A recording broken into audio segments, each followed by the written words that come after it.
Hey guys, how are you all doing? This is the MMA breakdown with my predictions for UFC 171 Hendricks versus Lawler.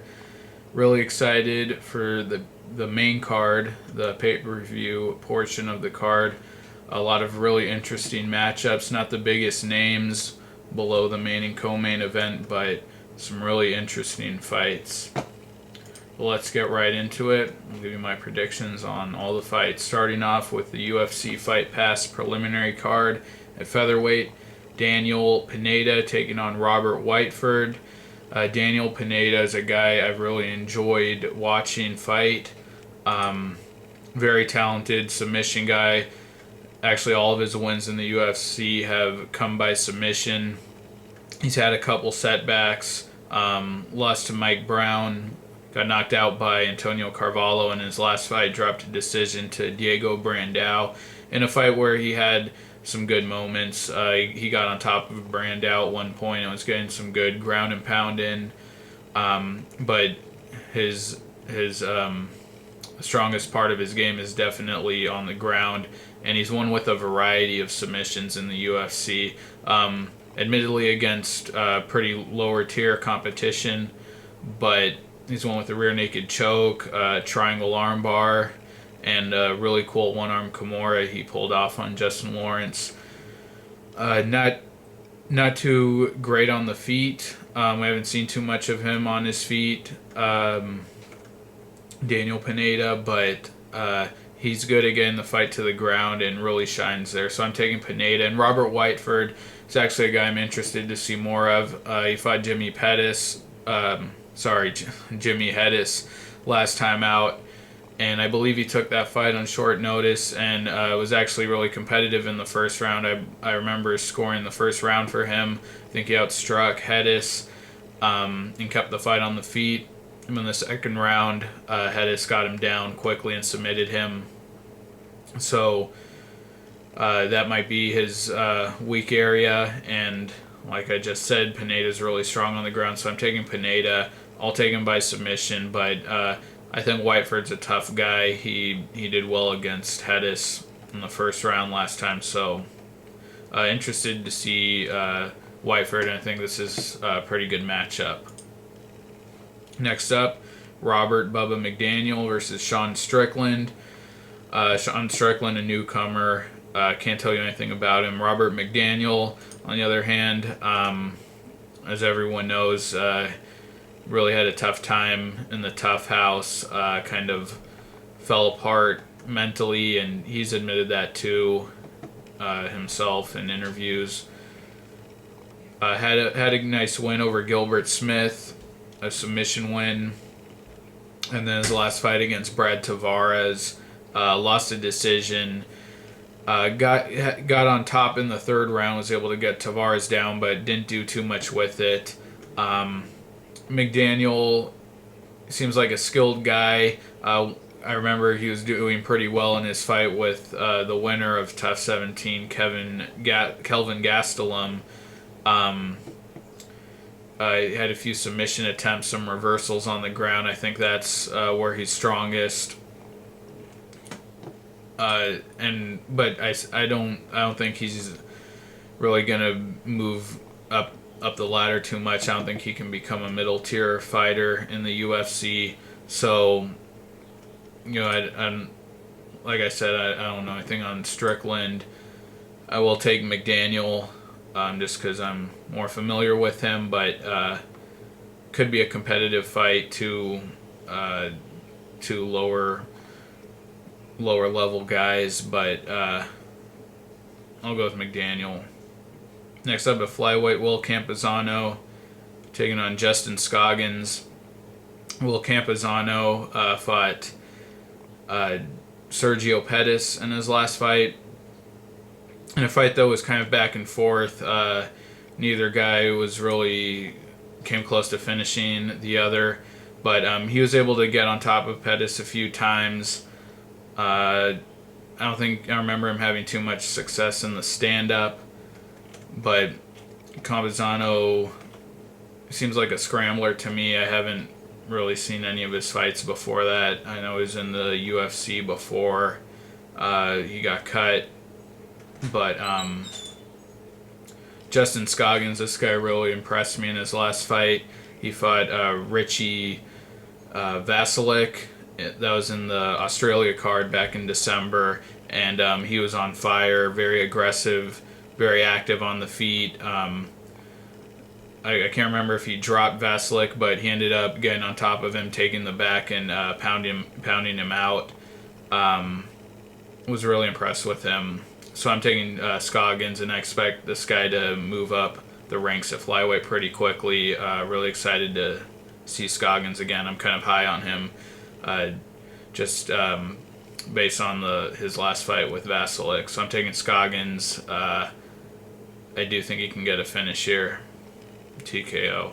Next up, lightweight, last fight on the Fight Pass prelim card. Hendricks versus Frank Trevino. Trevino, I've never seen any of his fights. I have, heard the hype surrounding him. I believe he's the first Mexican-born fighter in the UFC. I think he fights out of Texas, but couldn't tell you anything more about him. Hendricks, veteran from Tough Brazil 1. I believe he competed at middleweight on the show.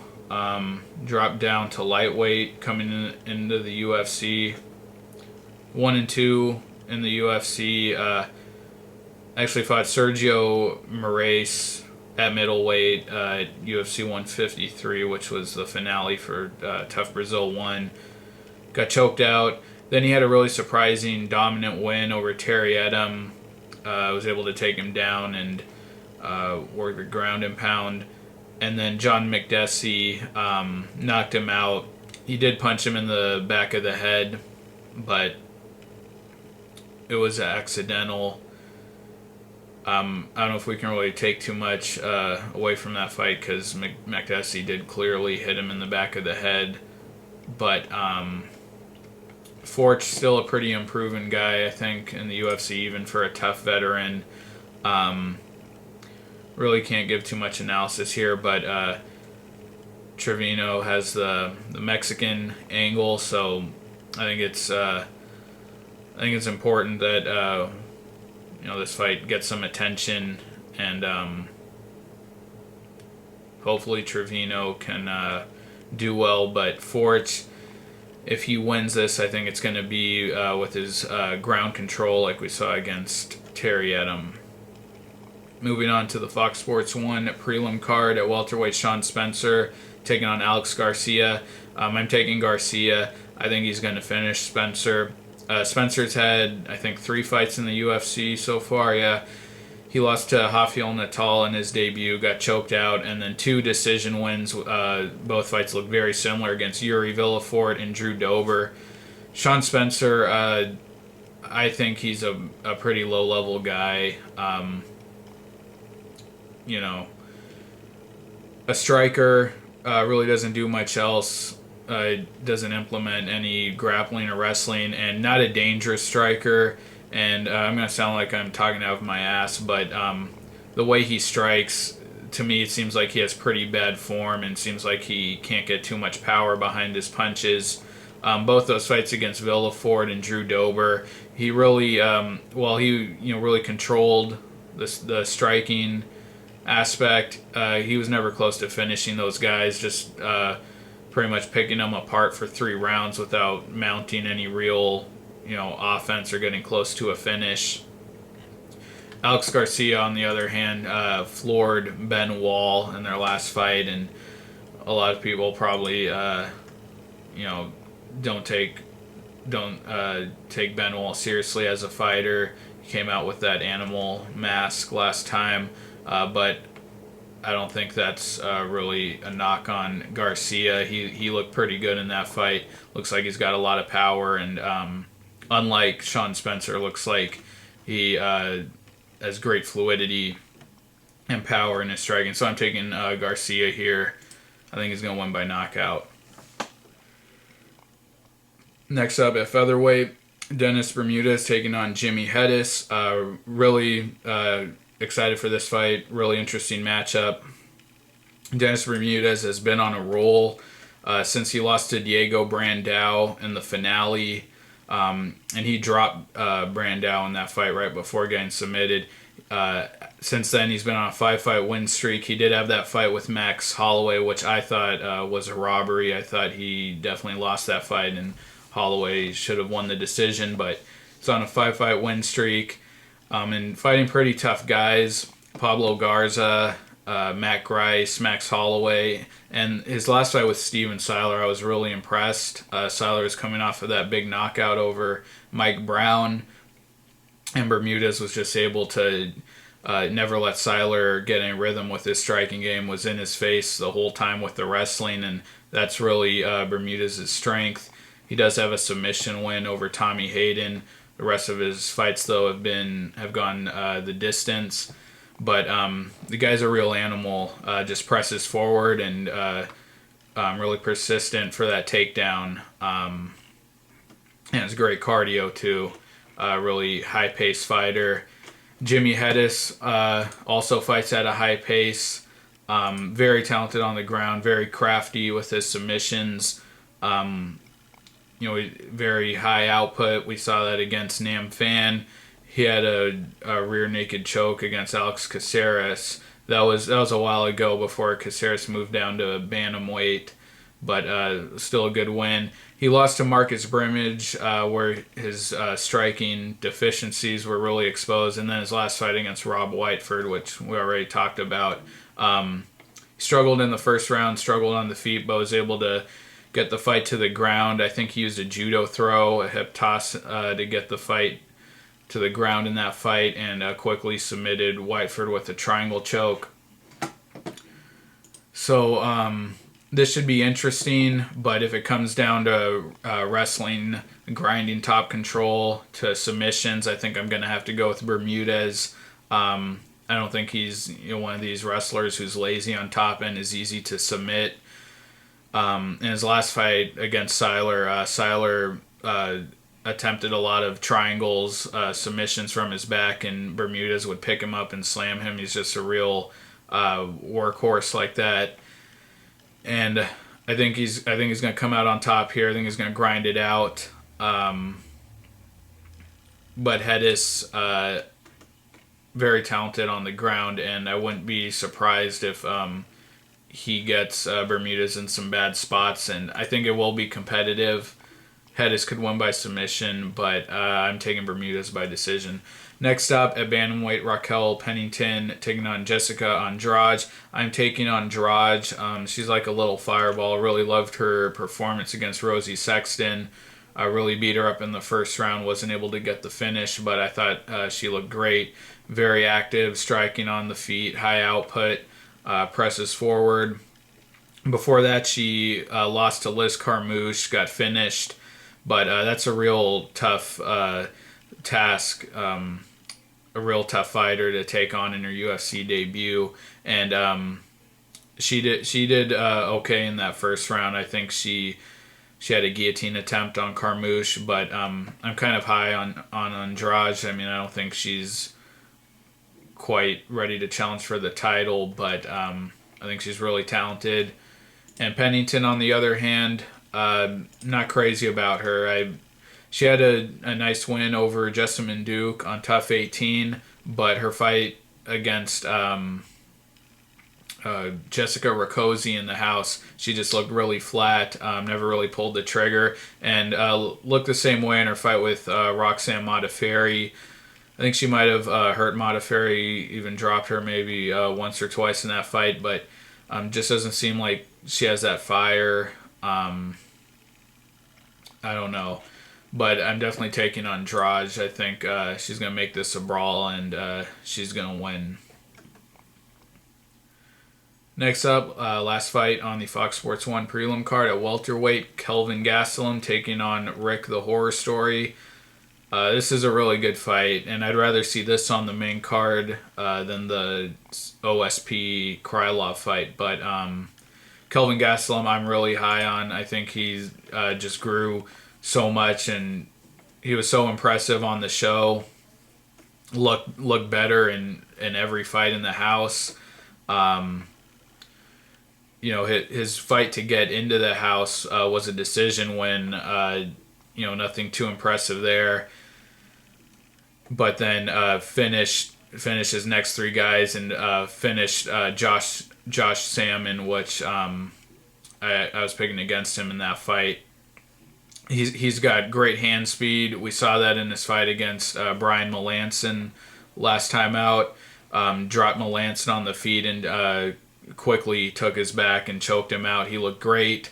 Real high on Gastelum. I thought between the Uriah Hall fight and the Melanson fight, showed great improvement. I think he's a three-dimensional guy. Great wrestling. Good jumps on chokes well.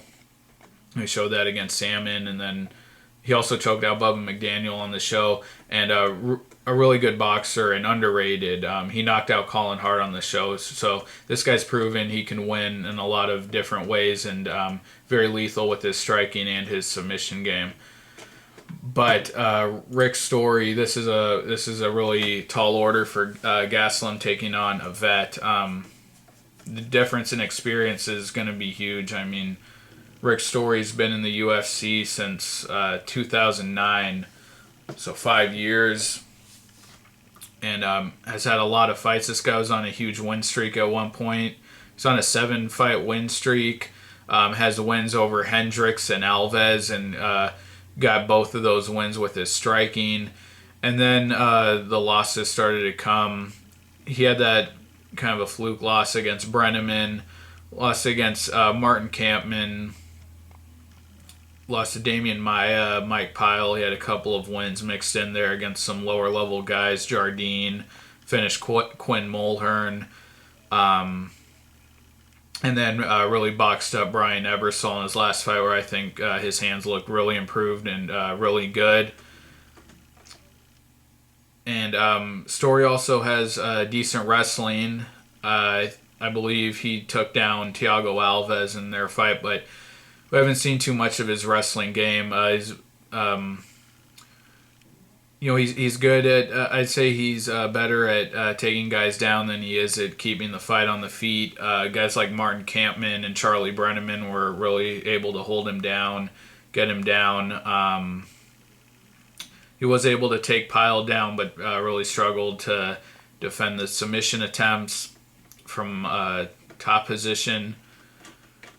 This I think it's going to be a competitive fight, really close. Part of me feels like Story's just too much of a vet, too hard-nosed to lose to a really young guy and still pretty green guy in Gastelum. But I think Gastelum just has endless potential. I think he can contend for a title one day.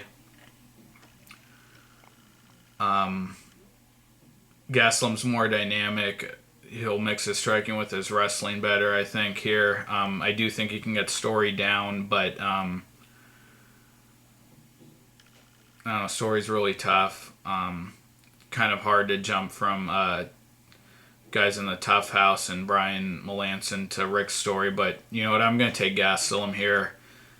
I think his wrestling will win out, and I think he's got greater hand speed. I'm taking Gastelum. I don't think he finishes Story, but real close fight. I'm taking Gastelum. Sorry, I went on a little too long there. But onto the main card at light heavyweight. OSP, Oven St. Preux taking on Nikita Al Capone Krylov.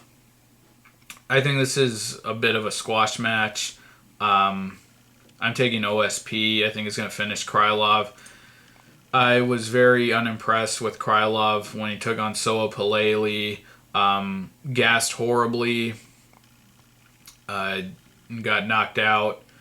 He did show some flashes of skill on the ground. I believe he got Paleli in a crucifix position, but then rebounded with a really nice performance against Walt Harris. Landed a head kick within the opening moments of the fight. Put him out. So he's a skilled guy. He's got skills on the feet. And he seemed to drop a lot of weight between the Paleli and the Harris fight, and now obviously moving down to light heavyweight. But I can't forget how badly he gassed against Paleli, and against a very athletic, very well conditioned guy like OSP. I think OSP will just really exploit that. And OSP, a really athletic guy. I didn't follow him in Strikeforce, but he had the fight against John Vellante, which he poked Vellante in the eye, and that fight ended. That was actually the third round. That fight wasn't too exciting. Nothing really substantial happened there. But then his last fight against Cody Donovan was able to get him to the ground. I think Donovan actually tried to take OSP down, and he reversed it, ended up on top, and only needed to get a few punches in before he put out Donovan. So a very powerful, athletic guy. And I just think Krylov isn't going to have that athleticism to match OSP, whether it's on the feet or on the ground. So I'm taking OSP here. Next up at welterweight, Jake Shields versus Hector Lombard. A very interesting fight. Really excited for this. Not that I think it's going to be an exciting fight, but it's a very important fight for both guys. Jake Shields is just an enigma to me. He seems to have this kind of voodoo black magic thing going on, where he just his opponents match his really slow pace. Guys who are just far more athletic and explosive than him. Guys very dangerous on the feet, like Tyron Woodley, Ed Herman. Ed Herman's not, a great knockout artist. He has knocked some people out, but what I'm trying to say is Jake Shields, he gets his opponents he fights at a very slow pace, very methodical, very workmanlike. He's really not a talented kickboxer. He's not effective with it, but somehow he's able to win these very close, razor-thin decisions, and his opponents just don't seem to want to, crank up the pace against him. I don't know. I can't understand why Tyron Woodley never opened up on him, but Jake Shields just slows the pace way down and is able to drag these fights, make him go the distance. Never looks impressive, but he wins fights. His only 2 losses have been to Ellenberger and GSP. You could argue he lost a couple of other fights in there, like to Woodley and Damian Maia, but I thought he clearly won his last fight against Maia, and again, that was a tailor-made fight for Shields. You don't want to fight Shields on the ground. And one point I want to make, people always talk about Shields' submission game, but I think that's just gone. That's a thing of the past. He hasn't submitted anyone since Robbie Lawler in 2009, and hasn't had a close submission attempt in the UFC, if you think about it. He's taken, I think he took Akiyama's back.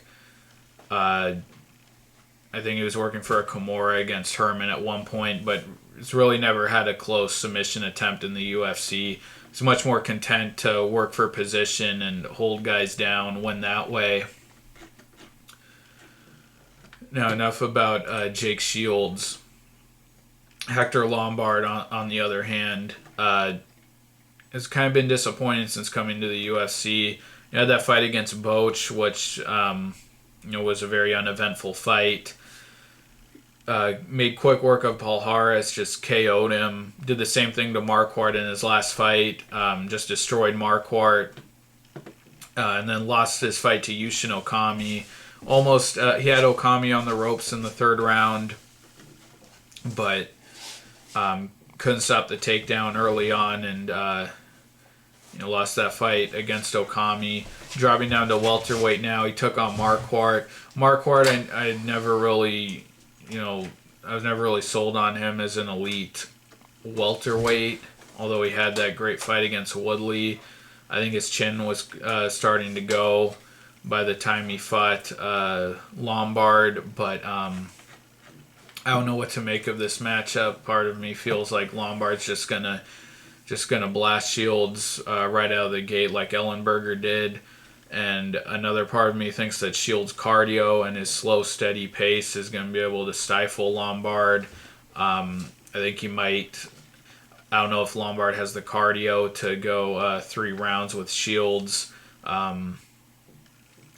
Shields constantly working for takedowns, constantly pressing forward with his very rudimentary kickboxing. I think Shields has a chance to grind out a decision. Even though Lombard has big power, I don't think he's as dynamic as a guy like Tyron Woodley is, and we saw Shields was able to survive on the feet there. So I really don't know. If Shields wins this fight, I think he should be closing in on a title shot, at least a #1 contenders fight. And Hector Lombard, this would be a big win for him too. Only Ellenberger's been able to knock out Shields, but obviously Shields was in a pretty bad mental state. Just lost his father when that happened, but real tough for me to pick.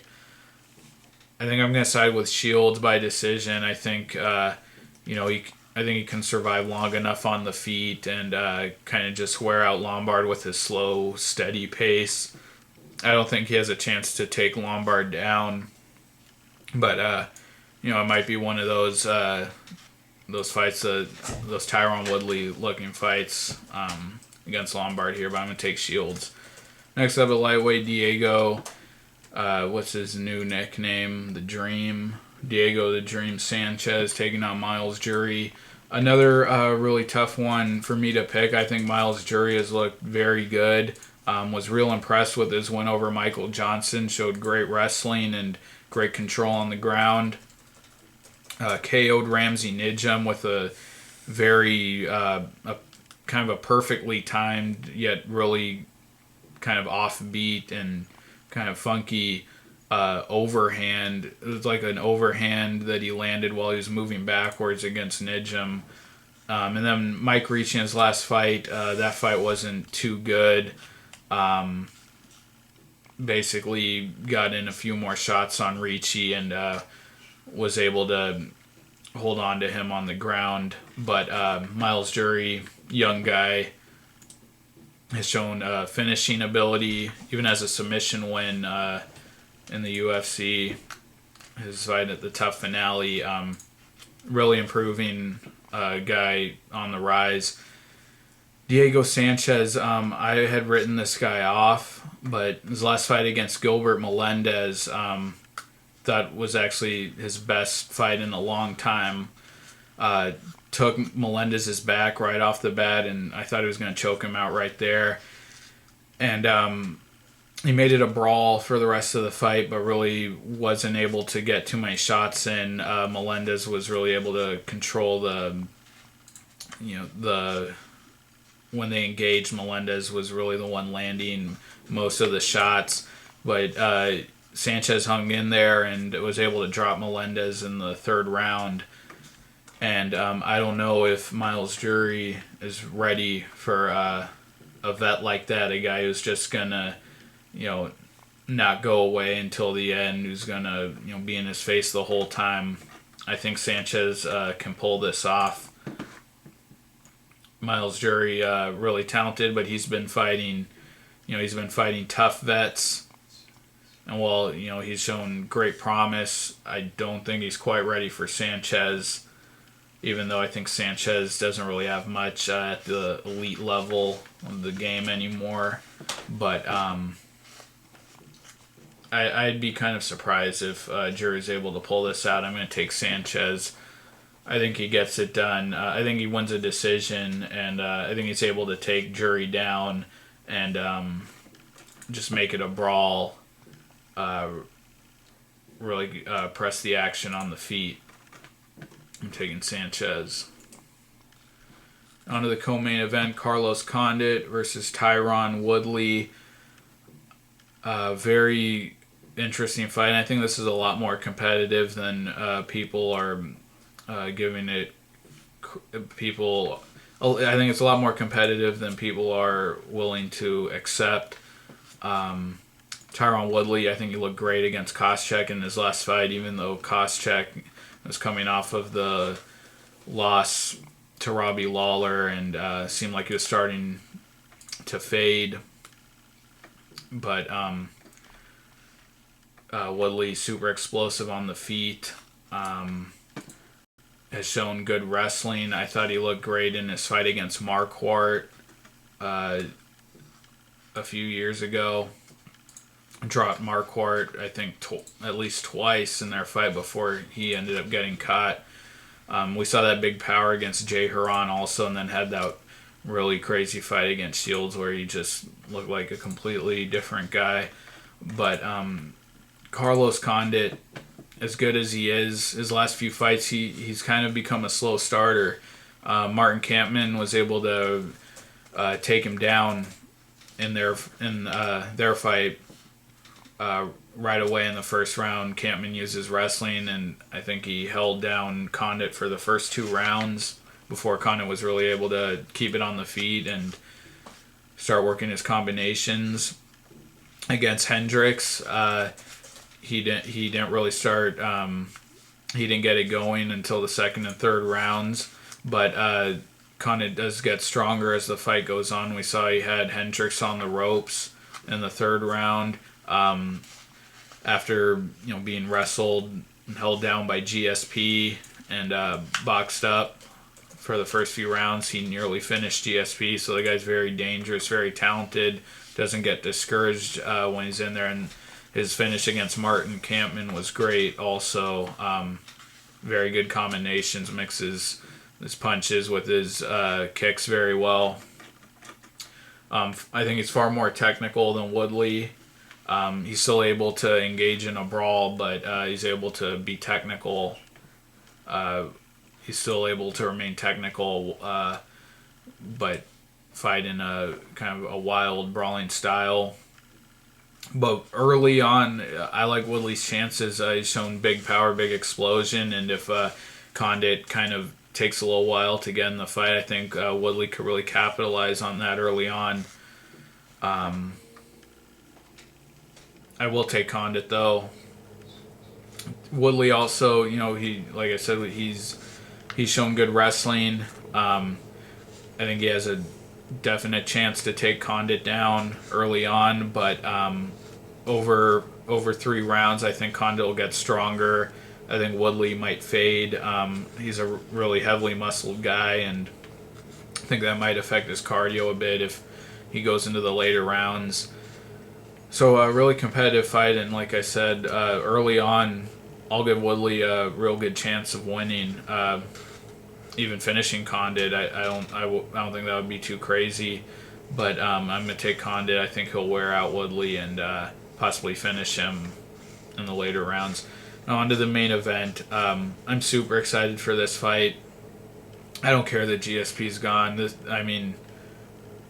I feel like Hendricks beat him in their last fight, and now we have an incredibly exciting title fight here. And either one of these guys, whoever wins, they're going to be, I won't be disappointed. They're going to be really exciting, and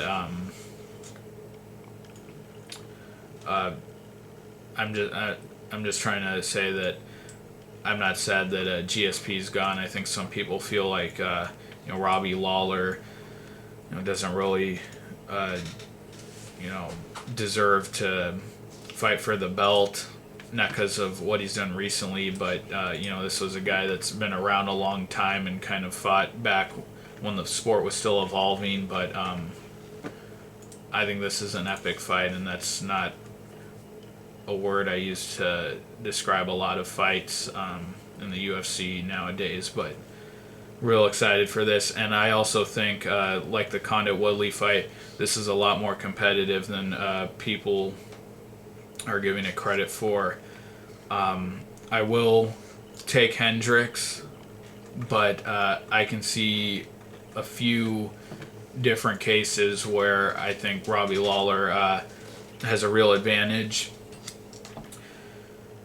You know, Hendricks in his fight against Condit really chased him early on, very wild, lunged forward with big overhand lefts. I think there was one sequence there in their fight where Hendricks threw like 3 overhand, big overhand lefts, like 3 in a row, charging at Condit, moving him back. And if he engages in brawl right from the onset like that with Lawler, I think Lawler has a good chance of catching him. I think Lawler can remain more technical in a brawl, like I was talking about with Condit, than Hendricks can. Hendricks really, is very wild. I think he leaves a lot of openings when he just starts swinging. Like I said, I think Lawler can, while he gets very wild as well, I think he stays a little more composed in how he engages, and I could see him catching Hendricks. I could also see a case where Hendricks tries to fight Lawler like he fought GSP, trying to conserve energy, not really going for the kill early on, trying to drag this thing out. And if he hangs around on the feet like that, I don't think that's good for him. Lawler, I think, can manage his power in a much better way than Hendricks can. If Hendricks doesn't get that knockout early on, we haven't really seen him, be strong in the later rounds. He was against GSP, was able to knock GSP down. I believe it was in the 3rd round. But I think Lawler can kind of retain his power as the fight goes on. Hendricks he starts to fade a bit because he fights at such a high pace, has such a high output early on, that I think Lawler can, he can uncork a right hand or a head kick like he did against Volker at any point in the fight.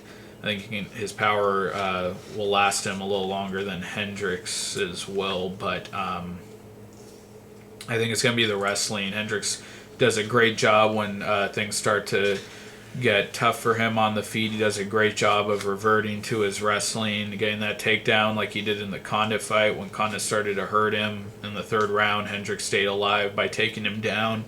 I think we're going to see that here against Lawler. Hendricks is a good wrestler. Lawler showed great takedown defense against Koscheck, but his last fight against McDonald got taken down a few times in the early rounds. So I do think that Hendricks will be able to take him down when he needs to. But I think it's going to be real competitive, and I'm going to give I think Lawler has a great shot at winning the fight. But I do think Hendricks is going to be a little more dynamic. He has the wrestling that I don't think Lawler, is going to. I don't think he's capable of taking Hendricks down. But Hendricks could definitely take Lawler down at will, I think. But the stand-up, I think it's going to be real interesting to see, how Hendricks is going to handle this. If he's going to be real desperate for the takedown, if he's going to engage in a brawl right away, chase after Lawler, if he's going to kind of sit back, try to pick his shots real carefully, be defensive on the feet. But I think it's a real competitive fight. I do think Hendricks, I'm going to favor him. He definitely has the power to put Lawler out. I don't think we're going to see that, though. I think if Hendricks wins, it'll be a decision where he's able to take down Lawler and keep him down. So those are my predictions for UFC 171, Hendricks versus Lawler. I know this video was really long. I think we're at about 40 minutes here, but hopefully you guys liked it. Please like the video, comment with your thoughts, subscribe. Thanks for watching. Take care. I'll see you guys next time, and I'll be doing a recap for this event right after it takes place. So look out for that. But take care, and I'll see you guys next time. Bye.